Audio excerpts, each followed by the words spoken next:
ኖላዊ ሚዲያ የቤተ ክርስቲያን የሆነ በስመ አብ ወወልድ ወመንፈስ ቅዱስ አሐዱ አምላክ አንድ አምላክ በሚሆን በአብ ወልድ በመንፈስ ቅዱስ ስም መጋቢት 14 በዚህ ቀን በእስክንድርያ ለተሾሙ አባቶች 75ኛ የሆነ የእስክንድርያ ሊቀ ጳጳሳት የቅዱስ ቄርሎስ የዕረፍቱ መታሰቢያ ሆነ። እርሱም በምግባሩ ፍጹም አዋቂ ሆነ። ሀገሩም ፍዩም የሚባል በእርሷም ቅስና ተሾሙባት ነበር። ከዚያም ለቆ ወደ አባ ፊቅጦር ገዳም ደረሰ። እርሱም ከምስር ከተማ ውጭ የኢትዮጵያውያንን አዘቅት የአባይ ግድብ ባለበት ነው። በዚያም ታላቅ ገድልን እየተጋደለ ብዙ ዘመናትን ኖረ። ብዙ መጻሕፍትንም ተምሮ ትርጓሜያቸውና ምስጢራቸውን ጠንቅቆ አወቀ። አሸናፊ ወደሚባለውም ንጉሥ አደባባይ ቀርቦ የእስላሞች ታላላቅ ሊቃውንቶቻቸውና ከምሁራኖቻቸውም ውስጥ መምህሮቻቸውን ተከራከሩ። ጠቃሚ የሆነ ዕውቀት የተመላበት መልስ አገኙ። የሚጠይቁትንም ሁሉ በመልካም አመላለስ ነገራቸው። ከዚህ በኋላ የዕውቀቱና የቅድስናው ዜና በተሰማ ጊዜ ያለ ፈቃዱ ይዘው በእስክንድርያ ሊቀ ጵጵስና ሾሙት።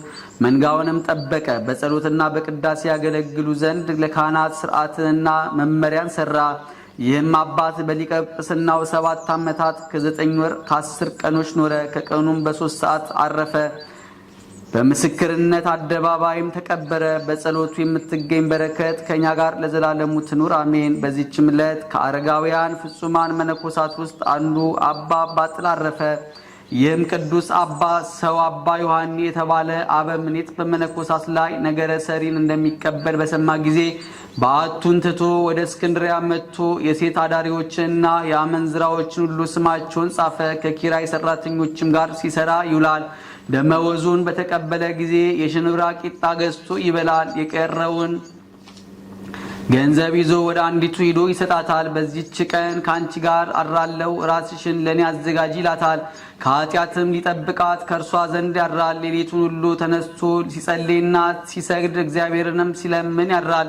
ሲነጋም ስራውን ለማንም እንዳትገልጥ አምሏት ወደ ተግባሩ ይሄዳል። በየዕለቱም ወደ አመንዝራዎቹ እየሄደ እንዲህ ያደርግ ነበር። አንዲቱም ሴት ምስጢሩን ገለጠች፣ ጋኔንም ይዞ አሳበዳት። ሰዎችም ስለዚህ ክፉ ሽማግሌ ክፉ ስራ የለበትም ብላ ዋሽታለችና እግዚአብሔር መልካም አደረገባት ተባባሉ። እርሷም እንዳናመነዝር ገንዘብ በመስጠት ከኃጢአት ይጠብቀናል እንጂ ነውር የለበትም ብላ ነበርና። የቀሩት አመንዝራዎች በእርሷ ላይ የሆነውን ባዩ ጊዜ ደነገጡ። እንደርሷም እንዲያብዱ እውነቷን ነው ማለትን ፈሩ።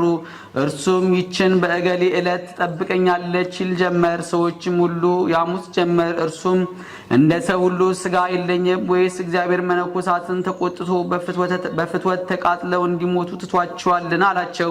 እነርሱም ልብስን ለውጠ ሚስት አግባ፣ ይህ ይሻላል አሉት። እርሱም አዎን ብወድ በሚስቴ እጠነቀቃለሁ፣ በዚህ በክፉ አኗኗር እኖራለሁ። እናንተ ግን ከኔ ዘንድ ሂዱ፣ ምን ትሻላችሁ? በእኔ ላይ እግዚአብሔር ፈራጆች አድርጓችኋልን? ይልቁንስ እናንተ እንዳይፈረድባችሁ ለራሳችሁ አስቡ፣ ፈራጅ አንድ ነውና ዕለቲቱም አንዲት ናትና አላቸው። ይህም ቅዱስ በእግዚአብሔር ዘንድ ተቀባይነት አገኘ፣ በሰው ዘንድ ግን የተናቀ ሆኖ ኖረ። ከእርሱ ጥቅም ያገኙ አመንዝራዎችም ዝሙታቸውን ተዉ። ከእርሳቸውም ሕጋዊ ጋብቻ ተጋብቶ የኖረ አለ። ወደ ገዳምም ገብቶ መንኩሶ በጾም በጸሎት ተወስኖ የኖረ አለ። በአንዲት ዕለትም ከአንዲት አመንዝራ ቤት ሲወጣ ያቺን ሴትዮ አስቀድሞ የለመዳት አንድ ሰው አገኘውና ይህ ሽማግሌ እስከ መቼ ድረስ በዚህ በክፉ ስራ ይኖራል ብሎ ፊቱን በጥፊ መታው። ከዚህ በኋላ በአንዲት ቀን በበዓቱ ውስጥ ሰግዶ ነፍሱንም በእግዚአብሔር እጅ ውስጥ ሰጥቶ በቤቱ መድረክ የዚች ሀገር ሰዎች ጊዜው ሳይደርስ በማንም ላይ አትፍረዱ እንዳይፈረድባችሁ የሚልን ጽሑፍን ተጽፎ ተገኘ። በጸሎቱ የሚገኝ በረከቱ ከኛ ጋር ለዘላለሙ ይኑር አሜን። ሰላም ለአባባት ለጽሩየ ዘተሰምየ እንበለ ይኩን ሀካየ አድኖተ ዘማት አነስት ሶበ ውእቱ አለየ ከመይግበራ በእንተ ጥሬት ጌጋየ መፍቀደ ዚአሆን ይሁ ወይ ጼጉ ሲሳየ። በዚህችም ቀን ደግሞ ቅዱስ አባት አባ ሲኖዳ በሰማዕትነት አረፈ። እርሱም በግብፅ አገር ከብህንሳ ከተማ ነው። ወደ መክስሚያኖስ ክርስቲያናዊ ሲኖዳ አማልክትን የሚያመልክ ነው ብለው ነገር ሰሩበት። እርሱም አስቀርቦ ስለ ሃይማኖቱ ጠየቀው። በንጉሱ ፊትም በክብር ባለቤት በጌታችን ኢየሱስ ክርስቶስ ታመነ። እርሱም እውነተኛ አምላክ እንደሆነ መሰከረ። መክስሚያኖስም ይህን የከበረ አባ ሲኖዳን በምድር ላይ ዘርግተው በበትሮቹ እንዲደበድቡ ታዘዘ። አጥንቶቹ እስኪሰነጠቁ ድረስ በምድር ላይ እንደ ውሃ እስኪፈስ እንዲሁም አደረጉበት። ከዚህ በኋላ እግሩን ይዘው ጎተቱት፣ ወስደው ሽታውን በሚከረፋ በጨለማ ወህኒ ቤት ጣሉት። የእግዚአብሔርን መልአክ ቅዱስ ሚካኤል ተገለጠለት፣ ቁስሎቹንም አድኖ ጤነኛ አደረገው።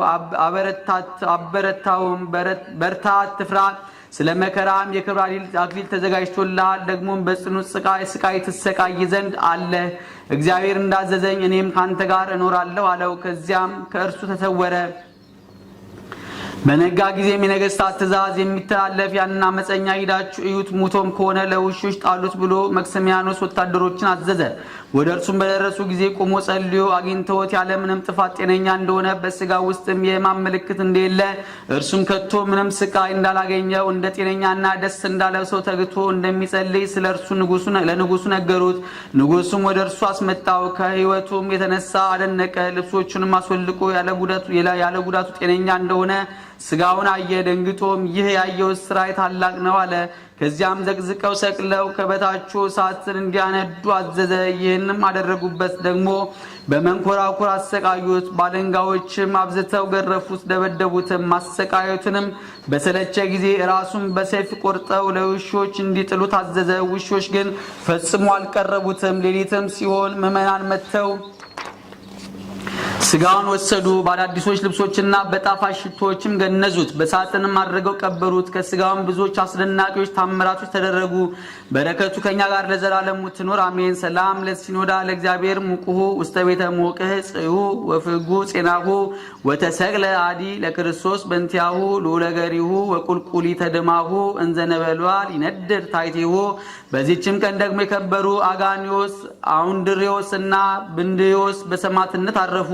የሊህም ቅዱሳን ከአባቶቻቸው ጀምሮ ክርስቲያኖች ናቸው። አምላካዊ ትምህርትንም ሁሉ የተማሩ ናቸው። በእግዚአብሔርም ሕግ ጸንተው ሲኖሩ የኢየሩሳሌም ሊቀ ጳጳሳት ቅዱስ አርሞ መርጦ ኤጲስቆጶሳት አድርጎ ሾማቸው። ግን በታወቁ ቦታዎች ላይ አይደለም፣ በብዙዎች አገሮች ውስጥ እንዲሰብኩ ላካቸው እንጂ። በሀገሮችም ያሉ ከሃዲያን ያዟቸው፣ ያለ ርኅራኄም አብዝተው ገረፏቸው፣ በደንጊያ ወገሯቸው። ነፍሳቸውንም በጌታችን እጅ ሰጡ።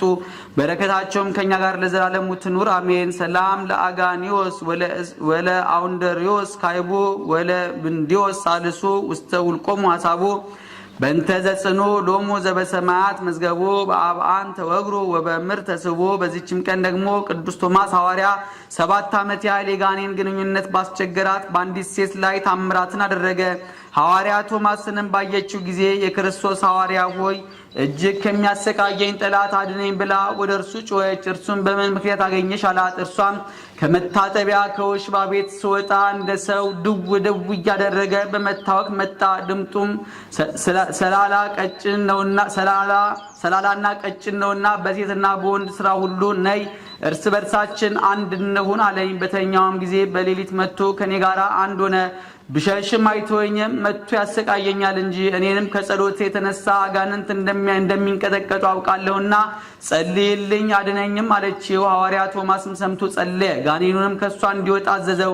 ያን ጊዜም በእሳት በጢስ አምሳል ከሴቲቱ ላይ ወጥቶ ተበተነ። ከዚህ በኋላ በክርስቶስ መስቀል በላይዋ ማተበ። ስጋውንና ደሙን አቀበላት፣ ወደ ዘመዶቿ ማሰናበታት። ልዩ የሆነች በረከቱም በሁላችን የክርስቲያን ወገኖች ላይ ትደር ለዘላለሙ አሜን። ሰላም ለቶማስ እንዘ ይገብር መድምመ እመነ ብእሴት አጊሶ ትድምርተ ጋኔን ህሱመ መንጽሔ ኃጢአት መጠዋ ስጋ ወደመ በጊዜ ትቤሎ አበኒ ማተመ ከመላይለ ይግባ ዳግመ።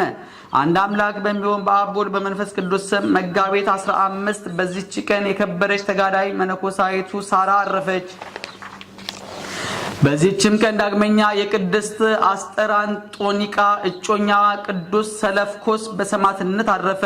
በዚህችም ዕለት ደግሞ ነሐስ ከሚባል አገር የሰማዕቱ የከበረ የአባ ህልያስና የሰፍኒዮስ የአዲስ ጊዮርጊስም መታሰቢያቸው ሆነ። ዛቅረብኩ ማህሌታ ዘኪራ ይላፈ ምለት ጸምዱ ከዘልፈ ለላ አነብብ ተወከፍ ዘንዴቴ መጻፈን ተረሰይ ከግዚኦ ጸሪቀ መበለት ኩፈ እምእለ አብኡ ብኡላን ዘተርፈ ነቢያት ቅዱሳን ወሐዋርያት ሰባኪያን ጻድቃን ወሰማዕት ደናግል አዲ ወመነኮሳት ሄራን ባርኩ ባርኮ ጉባኤ ዛቲ መካን እስከ አረጋዊ ልሂቅ ወንዑስ ሕፃን ለዘጻፉ በክርታስ ወለዘጻፉን ዘይደርስ ለዛንበቦ ለዘተርጎሞ በልሳን አዲስ ወለዘሰማ ቃዶ በዝነ መንፈስ በጸሎተ እሙ ማርያም አራቂተ ኩሉ እምባይስ ህቡሬ ማህረነ ኢየሱስ ክርስቶስ። የሰማነውን በልቦናችን ያሳድርብን። ከቅዱሳን ረድኤት በረከት ያሳትፈን። አቡነ ዘበሰማያት